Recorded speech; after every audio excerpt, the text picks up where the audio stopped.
අයිබෝවන් සුබ උදෑසනක්. අද 2012 අප්‍රේල් 18 වන බදාදා අද දවසේ සූර්ය උදාව පෙරළු 6:02ට දී තිබෙනවා. සූර්යාගේ බැසීම පසළු 6:19. රාහු කාලය දවල් 12:10 ඉඳන් 1:42 දක්වාද, රාත්‍රී කාලය මධ්‍යම රාත්‍රී 12:10 ඉඳන් 1:37 දක්වාද පවතිනවා. සුබ දිශාව නැගෙනහිර, අශුභ දිශාව නිරිත. ඔන්න අද දවසේ අභිජිත් මූර්තිය අද පෙරවරු 6:48 ඉඳන් 7:35 දක්වා තියෙනවා. නැකත් සහ ජම්ම ලග්න ભેදයෙන් තොරව ඕනෑම සුබ වැඩ කටයුත්තකට සුබ වෙනවා. අද විශේෂ සුබ මුහූර්තය පෙරවරු 7:39ට තියෙනවා. බදාදා පුවපුටුඹ නැකත උදා වෙලා තියෙන්නේ. ආනන්ද ආදී අතුෂ්‍යමා යෝග චක්‍රය අනුව පත්මකීන යෝගයේ යෙදෙනවා. ගමන් බිමන් යන්නට, සාපු සවාරි යන්නට, යන්ත්‍ර සූත්‍ර පළ ගන්නවන්නට, කටපාඩම් කරන්නට, පරේෂණ නිබන්ධන ආරම්භ කරන්න කදිමයි. කොයි මහතුරුන්ගේ මූර්තිය පෙරවරු 7:50 ඉඳන් 8:02 දක්වා තියෙනවා. කුරුදු කෝපි හිටවන්නත්, එවැනි ඉඩම් මිලදී ගන්න යන්නත් කදිමයි. ඔන්න අද දවසේ සුබ ලග්න මේෂ, කටක, ධනු, මකර, කුම්භ, මීන.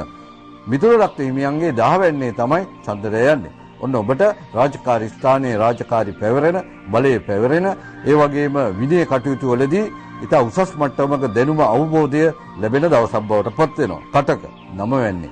9 කිව්වේ ධර්මස්ථානය. අද ආගමානුකූල වැඩ කළා, කිසියම් පුණ්‍ය කටයුත්තක් කරලා ඒ තමාගේ ඉෂ්ට දේවතාවට අනුමෝදන් කළොත් ඔබට ඉෂ්ට දේවතාවාගෙන් අසීමිත උදව් ලැබෙන දවසක්, බැල්ම ලැබෙන දවසක්, ඔබට හාස්කම් ලබන්න පුළුවන් දවසක්. ධනු 4 වෙන්නේ තමයි චන්ද්‍රය යන්නේ. 4 කියන්නේ ගෘහස්ථානය, හදවත ගැන කියවෙන තැන. ඔන්න චිත්ත ප්‍රීතිය උතුරන, නිවසේ වාස්තු දෝෂ පිළිසකර කරගන්නට පුළුවන් කදිම දවසක්. ඉඩමක්, නිවසක්, රථ වාහනයක් මිලදී ගන්න යන්නත් හොඳයි. මකර වික්‍රමස්ථානයේ 3 තමයි චන්ද්‍රය යන්නේ. එහෙම යනකොට පැරණි කුසලතා මතුවෙන, වැඩ පෙන්වන්න පුළුවන් දවසක්. නිර්මාණ ශක්තිය ඉහළ යනවා. ඒ වගේම ශාස්ත්‍රීය කටයුතු වලදී තාමත් යහපත් තත්ත්වයක් ඇති වෙනවා. ඔබට නිරීක්ෂණ කටයුතු, පාඨමාලා, නිබන්ධන ඒ සම්බන්ධයෙන් වැඩ කටයුතු කරන්නන්ට ජය පිට ජය ලැබෙන දවසක්. කුම්භ ඔන්න 2 ධනස්ථානයේ.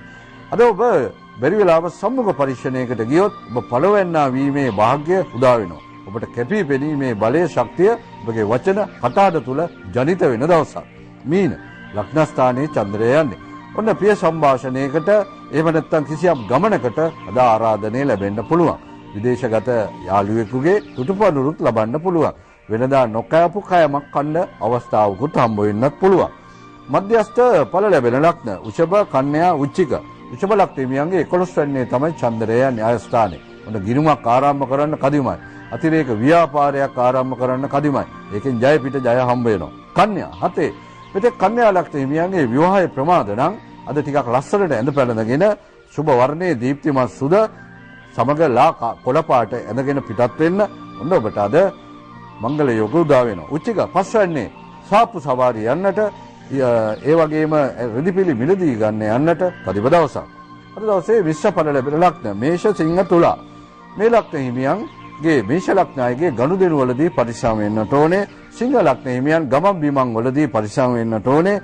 තුලා ලග්න හිමියන් රෝග පීඩා වලට විධිමත් වෛද්‍ය ප්‍රතිකර්ම කරන්න අදිෂ්ඨාන කරන්නට ඕනේ.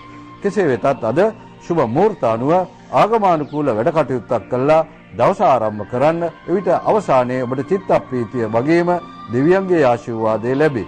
දවස සුබ වෙනවා. අයිබෝවන් සුබ දවසක්.